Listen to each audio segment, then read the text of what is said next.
Setelah berperang sejak 24 Juli lalu, Thailand dan Kamboja akhirnya resmi menyetujui gencatan senjata. Perdana Menteri sementara Thailand Phum Tham Wechachai memimpin delegasi Bangkok dalam perundingan ini. Sementara delegasi Kamboja dipimpin Perdana Menteri Hun Manet.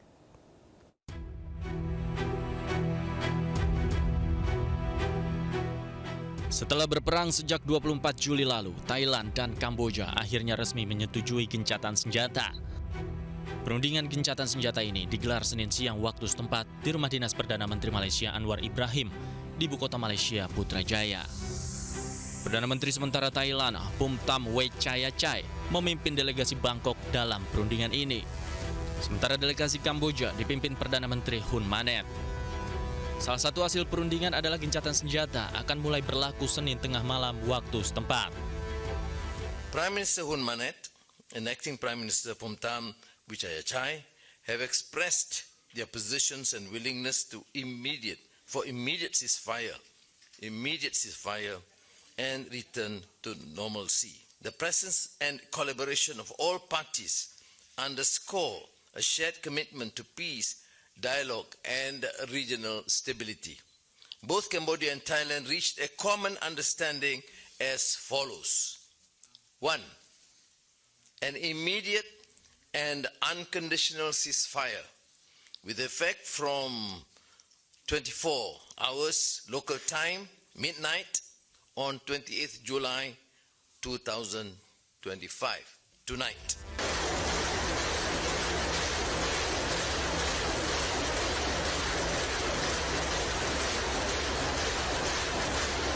Sebelumnya pertempuran di perbatasan sudah terjadi sejak Kamis 24 Juli lalu. Akibat perang ini, 35 orang tewas. Sementara 200.000 orang lainnya mengungsi.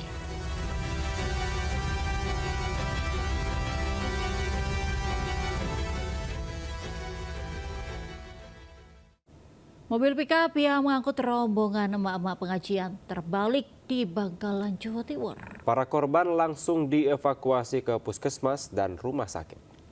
Ada reng, kecelakaan kapti reng. Sejumlah emak-emak dievakuasi warga setelah mobil pickup yang mereka tumpangi terbalik di Desa Bungkeng, Kecamatan Tanjung Bumi, Kabupaten Bangkalan. Sebagian besar korban terluka, beberapa di antaranya bahkan patah tulang dan geger otak. Dari keterangan warga, rombongan emak-emak ini hendak menghadiri pengajian. Diduga kondisi kendaraan tak layak jalan, sementara muatannya berlebih sehingga tak kuat saat melaju di jalan menanjak.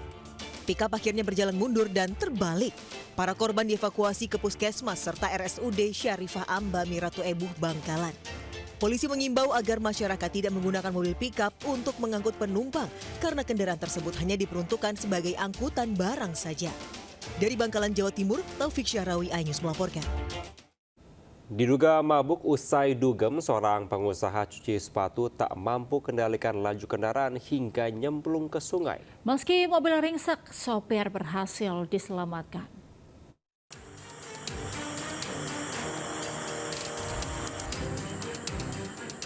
Beginilah kondisi mobil sedan mewah yang dikemudikan YS 23 tahun saat tenggelam di sungai Jalan Ngagel Jaya Selatan, Kecamatan Gubeng, Surabaya, Jawa Timur. Sebelum masuk sungai, mobil mewah yang dikemudikan pengusaha cuci sepatu ini sempat menabrak taman dan pagar pembatas jalan. Pengemudi mengakui dalam kondisi mabuk. Saat itu, pengemudi mobil juga usai dugem dan pesta minuman keras di dua tempat hiburan malam. Evakuasi mobil yang terposok ke sungai, kesulitan tidak ada ya, tidak ada, mungkin hanya tersendat di double sedikit. Beruntung pengemudi mobil selamat meski mobil ringsek. Kini bangkai kendaraan diamankan di Mapolsek Gubeng. Dari Surabaya, Jawa Timur, Yuda Prawira melaporkan. Sementara balita luka parah setelah sebuah truk menabrak dua mobil, satu sepeda motor hingga bangunan toko di Jalan Raya Jepara, Melongo, Jawa Tengah. Dari hasil penyelidikan, polisi kecelakaan terjadi diduga akibat sopir truk kelelahan usai perjalanan jarak jauh dari Bali menuju Jepara.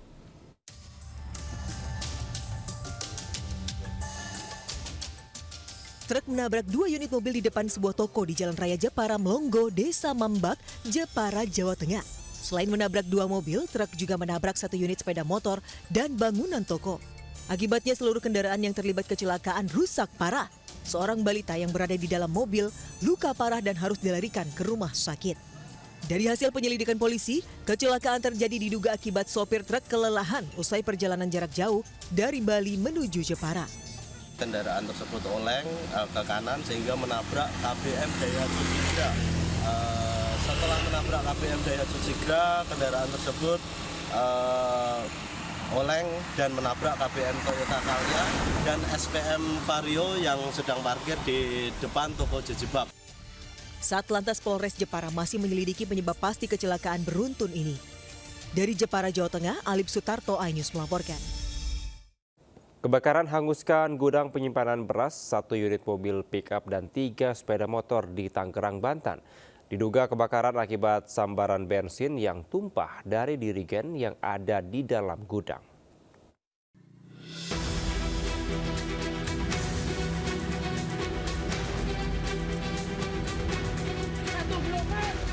Kobaran api melahap habis sebuah bangunan gudang penyimpanan beras milik warga Pintu Air Kinjin di Kecamatan Batu Ceper, Kota Tangerang, Banten.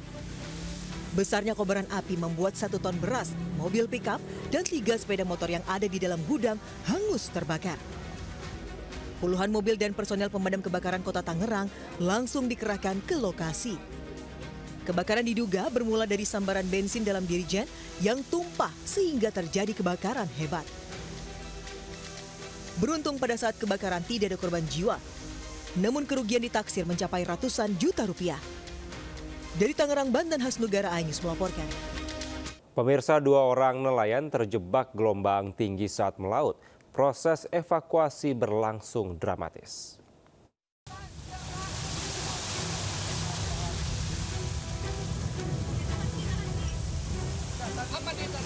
Sebuah perahu longboat milik nelayan mengalami mati mesin di perairan Gosong, Kabupaten Kepulauan Mentawai, Sumatera Barat.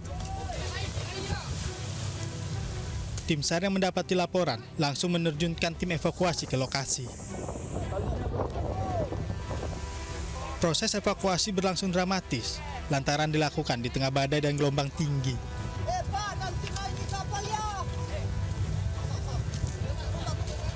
Kedua nelayan berhasil dievakuasi dalam kondisi selamat setelah mengalami kedinginan usai berjam-jam terombang-ambing dihantam ombak dan angin kencang. Cuaca di lapangan agak buruk, di mana angin bertiup 5 hingga 20 knot dan gelombang mencapai 2,5 meter. Kami mengerahkan 1 unit KN Sarmawijaya 240 milik Kantor Pencarian Pertolongan Mentawai. Kurang lebih 2,5 nautical mile arah selatan, korban kami temukan. Kedua korban berhasil dievakuasi ke dermaga Tua Pejat. Kantor SAR Mentawai menghimbau para nelayan dan operator bot memperhatikan kondisi cuaca ekstrim di Mentawai sebelum melakukan pelayaran. Dari Mentawai, Sumatera Barat, Budi Sunandar, iNews melaporkan.